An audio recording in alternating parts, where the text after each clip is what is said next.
ఏ గల్లీల ఎన్ని గప్పాలైనా కొట్టొచ్చు. పార్లమెంట్లో ప్రశ్నించేటోళ్ళకే ఓ రేంజ్ ఉంటదబ్బా.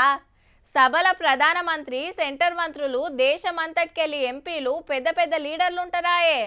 మళ్ళా ఎవలేం మాట్లాడేది అన్ని రాష్ట్రాలలో చూస్తారు.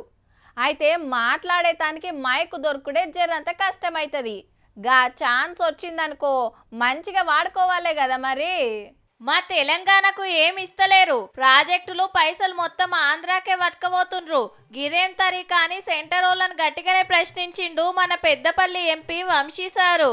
ఎయిర్పోర్ట్స్ కోసం వస్తే రామ్మోహన్ నాయుడు గారు కూడా ఉన్నారు. ఎయిర్పోర్ట్స్ కూడా ఆంధ్రప్రదేశ్కి దాదాపు 7 నుంచి 9 ఎయిర్పోర్ట్లు ఉన్నాయి సార్. కానీ తెలంగాణలో కేవలం ఒకటే ఒక ఎయిర్పోర్ట్ ఉన్నది. Thousands of crores railways point of view ఆంధ్రప్రదేశ్కి కేటాయిస్తున్నారు సార్. కానీ మా తెలంగాణకి కేవలం 100 కోట్ల ప్రాజెక్టులు, చిన్న చిన్న ప్రాజెక్టులు ఇస్తున్నారు సార్. తెలంగాణలో తిప్పలు పట్టించుకుంటలేరు. పోలవరం బ్యాక్ వాటర్ తోటి 2 లక్షల మందికి ముప్పుంది. కరకట్ట కట్టాలని ఇట్లా ఎన్నో ఎల్లబెట్టిండు పార్లమెంట్లా. యూరియా క్రైసిస్ తెలంగాణకు వస్తుంది కానీ ఆంధ్రాకు వస్తలేదు సార్. తెలంగాణ రైతాంగానికి నష్టం జరుగుతుందని చెప్పి రికార్డు మీద చెప్పాలి సార్. ఇప్పుడు బంకచెర్ల ప్రాజెక్ట్ కడుతున్నారు సార్.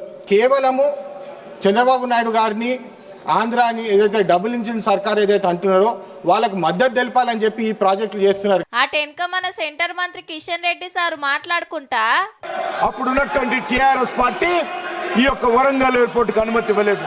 రైల్వేలకు పూర్తిగా నష్టం చేసింది గతంలో ఉన్నటువంటి కాంగ్రెస్ పార్టీ ప్రభుత్వం. చెల్ అంత గల్లత్ ముచ్చట.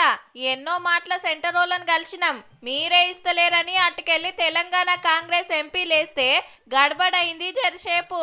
Our Chief Minister Revant Reddy, he has come and met the Civil Aviation Minister number of times along with all MPs and represented for more number of airports there in Telangana. ఏ మాటకా మాట. ఏడ గింత సందు దొరికినా Vamsi sir అయితే గట్టిగా మాట్లాడుతుండబ్బా.